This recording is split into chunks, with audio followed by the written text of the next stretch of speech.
Pocos países han cambiado tan drásticamente y tan rápido como El Salvador. O sea, un lugar que hasta hace nada era sinónimo de la violencia más extrema, de repente se presenta como un ejemplo de seguridad. Aquí vamos a desentrañar cómo pasó esto, y más importante aún, cuál ha sido el precio a pagar. Miren, a veces los números lo dicen todo, y en este caso la historia es, bueno, brutal. Pasamos de esto. En 2015, El Salvador era, oficialmente, el país sin guerra más violento del planeta. 106 homicidios por cada 100.000 habitantes. Es una cifra de zona de conflicto. Y ahora, miren el 2023. 2.4. Es un desplome total a niveles de países considerados muy seguros. La caída es increíble. Entonces, claro, la pregunta del millón es esta. ¿Cómo pasó? ¿Cómo se logra una transformación así y pero tan rápido? La respuesta, como se pueden imaginar, no es para nada sencilla. Implicó una especie de tratamiento de shock y sus efectos completos, bueno, todavía los estamos tratando de entender. Y bueno, este tratamiento de shock tiene un nombre y un apellido, Nayib Bukele. Y su método, el que lo cambió todo, fue una medida drástica y sin precedentes, el famoso régimen de excepción. El punto de quiebre, el momento en que todo cambió, fue un fin de semana de marzo de 2022.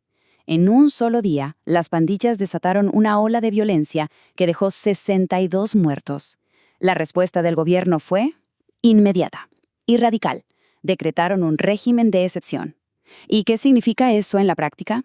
Bueno, que de la noche a la mañana se suspendieron derechos básicos. La policía podía arrestar a cualquiera que pareciera sospechoso, sin necesidad de una orden de un juez, y mantenerlo detenido por muchísimo más tiempo sin presentarle cargos. Pero ojo, esto no fue pura improvisación. Detrás de todo estaba el llamado Plan Control Territorial, que ya venía de antes y tenía varias fases. Las primeras eran más suaves, por decirlo así, recuperar calles, ofrecer programas para jóvenes. Pero con el régimen de excepción se le dio luz verde a las fases más duras. Hablamos de incursiones militares a gran escala en los barrios que por años fueron el corazón del poder de las pandillas. El objetivo era clarísimo, sacar hasta el último miembro. Y el resultado de esa política es esta cifra, más de 80.000 personas detenidas. Para ponerlo en perspectiva, en un país de poco más de 6 millones de habitantes, eso es más del 1% de toda la población, encarcelada en un periodo cortísimo. El sistema judicial simplemente colapsó. Claro, con tanta gente detenida, la pregunta era, ¿dónde meterla? La respuesta fue el CECOT, el Centro de Confinamiento del Terrorismo, una megacárcel, la más grande de América, que se convirtió al instante en el símbolo de toda esta estrategia, un lugar diseñado para ser, literalmente, una fortaleza inexpugnable. Y el hecho de que se necesitara algo así nos lleva a otra pregunta clave. ¿Cómo es que El Salvador llegó a este punto? Porque, seamos claros, este problema de las pandillas no apareció de la nada. Para entenderlo, hay que escarbar un poco en la historia, una historia marcada por la violencia y, sobre todo, por la desigualdad. La verdad es que es un ciclo terrible. Todo arranca en los 80, con una guerra civil brutal que obliga a miles a huir, muchos a Estados Unidos. Ahí, en las calles de Los Ángeles, para sobrevivir, para encontrar una identidad, muchos jóvenes refugiados forman pandillas, como la famosa MS-13. Años después, cuando la guerra termina, Estados Unidos empieza a deportar masivamente a estos pandilleros. ¿A dónde? De vuelta a un El Salvador destrozado, con un estado súper débil. Fue básicamente como tirar gasolina a un fuego que apenas se apagaba. Y esto es clave para entender la magnitud del problema. Las pandillas dejaron de ser solo criminales. Se convirtieron en un poder real, casi un gobierno paralelo. Tenían control total de barrios enteros. Cobraban su propio impuesto, la famosa renta o extorsión, a todo el mundo, desde el que vendía pupusas en la calle hasta las empresas de transporte. Y lo peor es que los intentos anteriores del gobierno por pararlos, las políticas de mano dura, terminaron siendo un desastre. ¿Por qué? Porque metieron a todos los pandilleros juntos en las cárceles, y desde ahí, en vez de debilitarse, se organizaron mejor, se hicieron más fuertes y expandieron su control. Pero a ver, ¿por qué El Salvador era un terreno fértil para todo esto? Para encontrar esa respuesta hay que viajar todavía más atrás en el tiempo, a cómo se fundó la economía del país en la época de la llamada República del Café. Y aquí hay una palabra clave que hay que entender sí o sí para descifrar la historia de El Salvador: oligarquía. ¿Qué es? Pues básicamente es cuando un grupito muy pequeño de gente, casi siempre las mismas familias ricas, controla todo: la economía, la política, todo el poder. Miren este gráfico.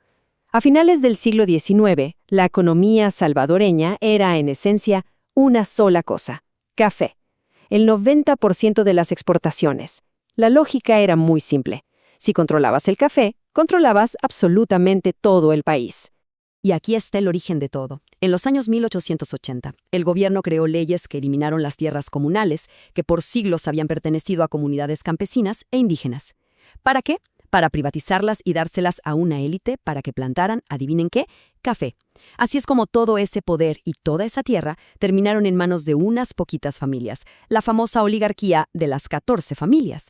Esto creó una desigualdad tan pero tan profunda que fue la semilla de todos los conflictos que vinieron después, incluida la brutal guerra civil.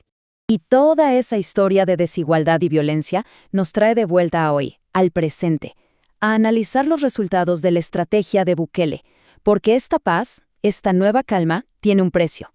Y el debate sobre si ese precio es justo, bueno, está más encendido que nunca. Hagamos un balance, porque aquí es donde la cosa se pone complicada. Por un lado, los beneficios son evidentes, son innegables. La gente ahora camina tranquila por lugares que antes eran impensables, eran zonas de guerra. Los negocios ya no viven con el miedo de la extorsión, el turismo crece. O sea, la seguridad se siente en la calle. Pero por el otro lado están los costos, y son altos. El régimen de excepción elimina el debido proceso, que es básicamente el derecho a ser considerado inocente, a tener un abogado, a un juicio justo.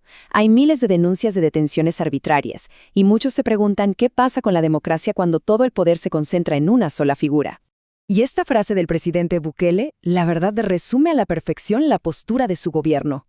Es un mensaje directo, desafiante, que dice: la seguridad de nuestra gente va primero que las críticas de afuera. Y hay que entender que ese mensaje conecta, y conecta mucho con una población que por décadas vivió aterrorizada y sintió que nadie la defendía.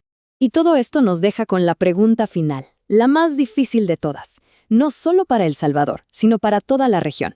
¿Cuál es el precio que se está dispuesto a pagar por la paz? La respuesta: no es nada fácil.